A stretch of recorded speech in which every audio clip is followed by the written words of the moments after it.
Au-delà de la galaxie humaine, hors de la portée de l'astrotélépathie et des vaisseaux créés par les hommes, se trouve le froid indicible du vide intergalactique. Mais le néant n'est pas vide. Une intelligence implacable se meut dans les ténèbres glacées. Le grand dévoreur se déplace entre les étoiles pour se repaître de la chair de tous ceux qu'il rencontre. Cette entité monstrueuse est la race tyrannide. 1 milliard de tyrannides se tiennent au bord de la galaxie. Chacune de ces créatures n'est qu'une cellule de l'organisme de l'esprit ruche, le dévoreur de mondes. Les tyrannides sont des prédateurs originaires d'une autre galaxie. Tels des essaims d'insectes dévorant les cultures, ils consomment toute vie sur les planètes qui se trouvent sur leur route, ne laissant derrière eux que des globes de roches stériles. Ils constituent une menace pour toutes les espèces conscientes de la galaxie, et leurs effectifs croient sans cesse. Leur technologie est biologique. Leurs bêtes de guerre sont protégées par des plaques de chitine ou des défenses plus subtiles comme un épiderme mimétique ou des nuages de spores de camouflage. Leurs canons, lames, appareils de transport et même vaisseaux spatiaux sont des êtres vivants, et nombre d'entre eux prennent la forme de symbiotes collés à leurs hôtes. Les munitions de leurs armes sont organiques, elles aussi. Qu'il s'agisse de scarabées, de flots d'acide concentré ou de bioplasma, de créatures épineuses anti-chars ou bien encore de bioélectricité. Que ce soit des lames qui rongent les chairs ou des spores chargés de toxines, des parasites ou des armes plus étranges, les tyrannides disposent d'une capacité singulière à détourner les mécanismes du vivant pour en faire des instruments de mort. Leur race entière semble avoir été conçue pour la guerre.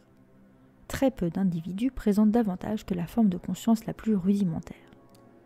Chaque tyrannide semble être une cellule au sein d'un super-organisme galactique que l'humanité a baptisé Esprit Ruche. C'est lui qui pousse les essaims tyrannides en direction du noyau galactique. Il fonctionne grâce à un réseau de contrôle synaptique d'organismes relais, et son influence s'étend sur les champs de bataille, la surface des planètes et même jusque dans les profondeurs du vide intersidéral. L'Esprit Ruche accompagne les biovaisseaux partout où les flottes ruches attaquent, leur permettant de chasser et combattre avec une synchronisation parfaite. Les tyrannides sont en effet de véritables prédateurs, pour qui les êtres pensants représentent non pas des égaux avec qui communiquer, mais de la nourriture à consommer. Les flottes ruches tyrannides se déploient sans cesse, surgissant du vide intergalactique avec à chaque fois de nouvelles adaptations cauchemardesques et des méthodes de prédation horriblement inventives, écrasant tout ce qu'elles touchent. Pour la plupart des mondes, le premier signe de l'approche des tyrannides est l'ombre dans le warp. Il s'agit d'un champ physique qui étouffe toutes les communications astropathiques, de sorte que les planètes se retrouvent isolées face à l'essaim. Cet effet s'étend également à l'esprit et l'âme des habitants, répandant la paranoïa et la peur au sein d'eux. Ensuite, commence l'offensive proprement dite. Les vaisseaux ruches jaillissent de l'espace, tels des prédateurs marins surgissant de l'abysse. Ils éliminent aisément les plateformes de défense et les vaisseaux de guerre qui essaient de les ralentir, avant de se placer en orbite, au-dessus des mondes proies, et de vomir les milliards d'organismes qui se chargeront de la chasse.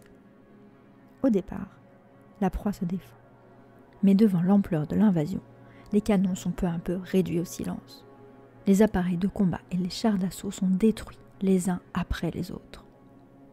Sous l'influence de spores tyrannides microscopiques, la biosphère de la planète elle-même se révolte contre la proie, l'étouffant avec des toxines avant de la dissoudre en une masse de protoplasme prête à être consommée. Ce n'est que lorsque la victoire est assurée que les tyrannides commencent à se nourrir. Des vaisseaux ruches se repaissent alors de la planète comme des tiques, jusqu'à ce qu'il reste rien qu'une orbe sans vie, suspendue dans les ténèbres glacées de l'espace. Une seule flotte ruche constitue déjà un immense danger. Une des plus grandes forces des tyrannides est leur aptitude à s'adapter aux tactiques ennemies. Et à mesure que toujours plus de flottes russes attaquent, l'esprit russe apprend comment vaincre ses proies plus aisément. Bien qu'elles varient grandement en taille, composition, apparence et méthode de chasse, la plupart des flottes russes partagent certaines caractéristiques.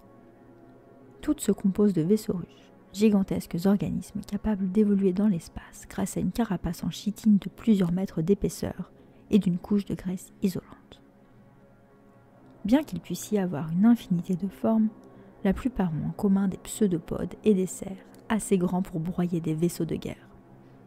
En dépit de leur masse et de leur indéniable puissance, ce sont les hordes de guerriers qu'ils transportent dans leurs cales organiques qui les rendent particulièrement dangereux.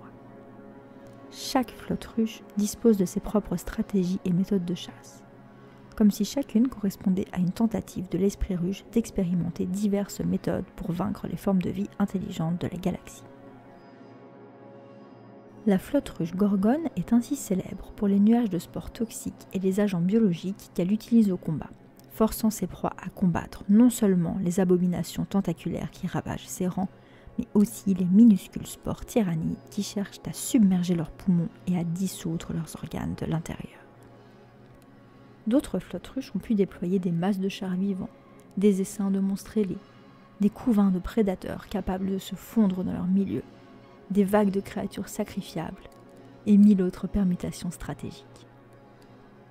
Beaucoup de flottes russes font également preuve de remarquables aptitudes d'apprentissage après chaque défaite.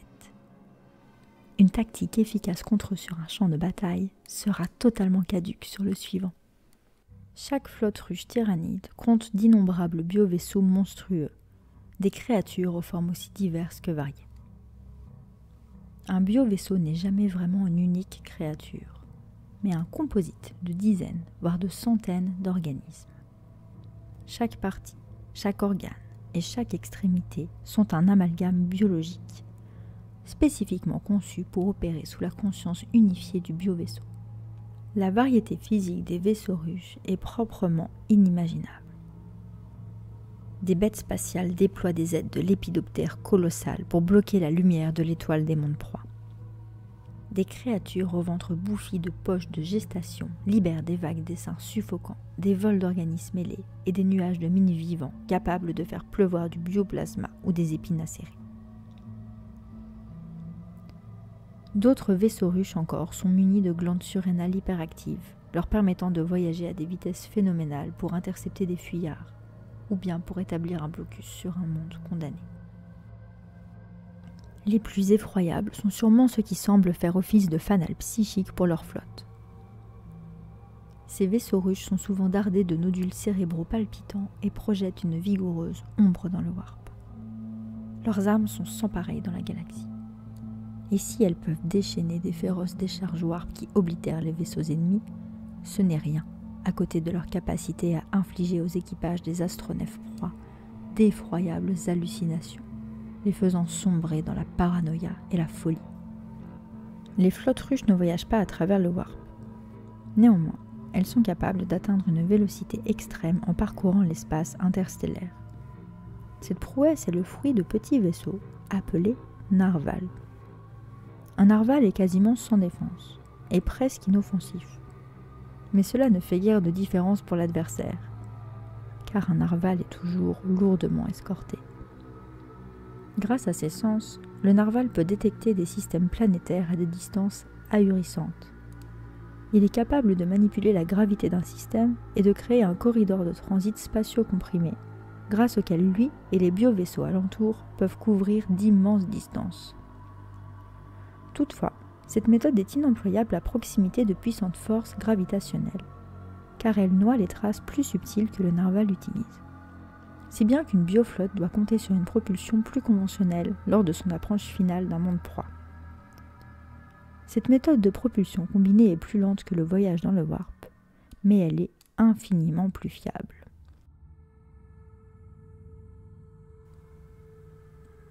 Les tyrannides se distinguent ainsi par leur mode opératoire monstrueux et sans égal, ce qui en fait un adversaire face auquel il est préférable pour certains de succomber dès le premier assaut, plutôt que de survivre et risquer de revivre le cauchemar d'une telle confrontation.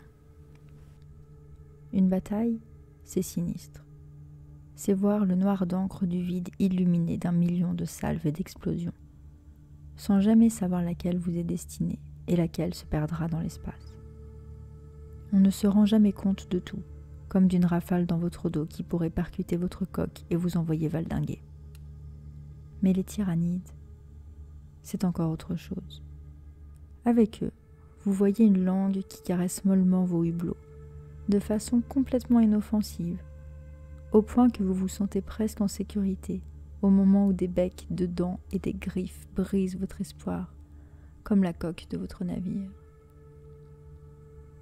Entendre les explosions et le choc d'un éperonnage est une chose, mais entendre des appareils d'abordage hurler tandis qu'ils démantèlent votre bâtiment de l'intérieur et dévorent ses occupants, c'est indescriptible.